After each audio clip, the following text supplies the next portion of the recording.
It looks kind of like a trap, but are you taking the bait here? Chelsea, when I was in the shower this morning, I was thinking about how Washington is a 10-point underdog in this game. But you know what? We got to take it, especially at that number. So I like the Huskies. You know, we were talking about it earlier. There are teams each year in college football that just they have that like team of destiny feel, like just a magical season, and that's what Washington's having. You know, TCU was that team last year. It felt like there were so many games they should have lost, but they found ways to win. People kind of wanted them to lose because we all knew that they were frauds and Georgia exposed them. Maybe this is that game. Maybe Washington. I mean, I think we can all agree they're fraudulent. Like, they're number 3 in the country. They're undefeated, but there are probably other teams behind them rankings-wise that are better. And Oregon, according to the odds makers, is one of those teams because they're number 5, and they're 10-point favorites on a neutral field in this game. Washington already beat them earlier this year, so Oregon probably wins the game, but man, Chelsea, in a game like this, 10 points in a kind of a de facto playoff game, you would think the winner probably goes to the playoff. Final Pac-12 championship game that we're ever going to get. I'm thinking we're going to get ourselves a good game tonight. So give me Washington plus 10. I'd sprinkle the money line too because, again, this Washington team has just that magical feel to it. And, you know, it wouldn't surprise me if they ended up winning this game. It seems like too big of a number. And you're right, it absolutely feels like a trap here. But at some point, the line moves too much. Like at 10 points? What are we doing here? This game was really close the first time around. In fact, Washington won it by a field goal. This almost feels like a rivalry matchup. That game was so emotionally charged the first time around. Michael Penix Jr. was crying after the game. It felt like his Heisman moment after he took down Oregon. So when you have this caliber of quarterbacks competing head to head, I know Oregon's defense is probably a touch better, but I think Michael Penix Jr. certainly has the talent to at least keep his team hanging around in this game. I'll take the 10 points. Washington just too good of an underdog here. This is a neutral site too. We're not even talking about a game at Oregon, so I'll take the bait. We'll take Washington plus 10. You were saying that Georgia fans are not nervous about facing Alabama. Should they be?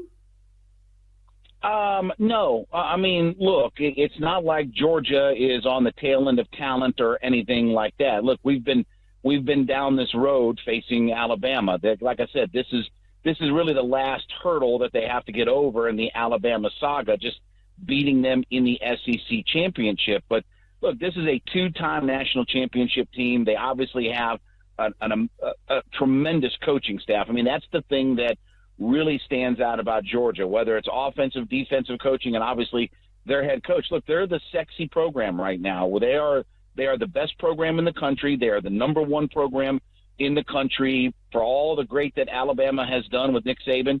Right now, the best program in college football is the University of Georgia. So there's no reason to have to fear Alabama with that inferiority complex. John, what would you do with the total in this game? Chelsea and I both kind of like the over. You know, Georgia, obviously, you think about them and you think about their defense, and it's good this year. It's certainly not as good as it's been in year past. Their offense is actually what's been carrying them. And then Jalen Milroe and Bama, I mean, the last 5 or 6 weeks, how they've kind of progressed on offense. Think maybe we could get a shootout in this game, maybe, you know, something like in the 34-28 type range. What are your thoughts on the total? I could see the over, but I don't know that it's like a 34-28. Like, I could see this game, to be honest with you, I could see this thing being maybe like 37-21 or something like that. Like, I think Georgia handles Alabama. I do, and I think that the score maybe doesn't get maybe that lopsided, but I think that Georgia can score enough points that it will end up being the over on the total on there. So I think it's 54 is what the total over-under is. I could see the game getting, you know, into the range where Alabama scores in the low 20s, you know, Georgia's in the high 30s. So when you factor all of that in, I think the over could be the play in this thing. So we know that Niners-Eagles, Chelsea is the game of the week. I think the second biggest game is this Broncos and Texans game. You look at the winner and the loser of this game and how it could affect their playoff chances. monster game. I don't think this line really makes a lot of sense, and maybe it's one of those where Vegas knows and I'm walking into a trap, but Jacksonville was just 2.5-point favorites at Houston. And I think the Jags are better than the Broncos. Do I think the Jags are 5 points better than Denver? No chance, especially with the Broncos being the hottest team in football. They've won 5 games in a row. They've beaten the Chiefs. They've beaten the Bills. They've beaten the Vikings. These are playoff teams that they're beating. Houston's obviously been a great story this season. Really fun team. Stroud is awesome. Think they could win the game, but getting the key number here at 3, especially if you were able to get it at 3.5, I think Denver's the right side. So give me the Broncos plus the points. Think there's absolutely a chance they could win this game outright, but I like getting the 3.5 here with Denver. Yeah, I was just talking about teaser legs. This is another great one. If you get the Broncos plus 9, I don't think the Texans blow them out here. Like you have mentioned earlier on the show, the Texans are not great as favorites, at least against the spread.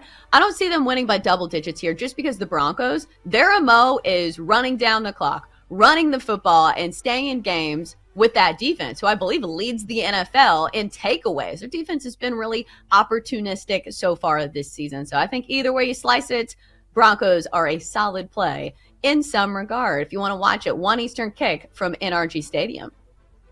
Pick six.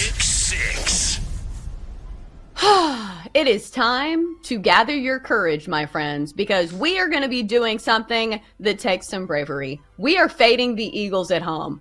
That's right. I have heard all the numbers on Jalen Hurts. He's a winner. He wins all of these close games. But at some point, the bubble's going to burst for the Eagles. And I feel like against any other team, you can have these slip-ups where you look kind of bad in the first half, where the run defense gives up a lot of rushing yards in the first half to the Chiefs, where Jalen Hurts only has 33 passing yards in the first half against the Bills. But I think the magic stops here against probably the best team in the NFC. I think you could argue the Eagles or the Niners here. So I'll take the Niners on the money line. It's a little juicy at minus 150. I think you play it all the way up to 2.5. If this line is 3, I think you could probably argue both sides. But still, situationally, this is a really tough spot for the Philadelphia Eagles, who have played 3 really high-stress games back to back to back, starting with that game against the Cowboys. Big divisional matchup, 1-score game, won that one 28-23. Next up, you go to Arrowhead Stadium, come from behind in a 21-17 win against the Chiefs.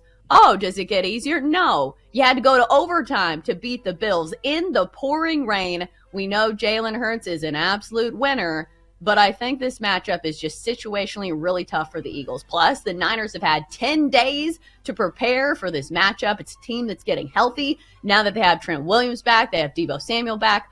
All of their weapons finally healthy now to rematch a team that they faced in the NFC Championship game where Brock Purdy didn't play. At one point, they had to have Christian McCaffrey throwing passes. The Niners players have been waiting all year long for this game against the Eagles. Deebo Samuel's already running his mouth about it. So a Niners team that's extremely motivated on more rest against an Eagles team that's situationally in a really tough spot. So I will begrudgingly take the Niners on the money line for my bravery play of the week. So it is not for the faint of heart. I get it. Probably the best home field advantage in all of sports. But like I said, Niners, one of the best teams in all of football. I think they are the team to take down Jalen Hurts and the Eagles.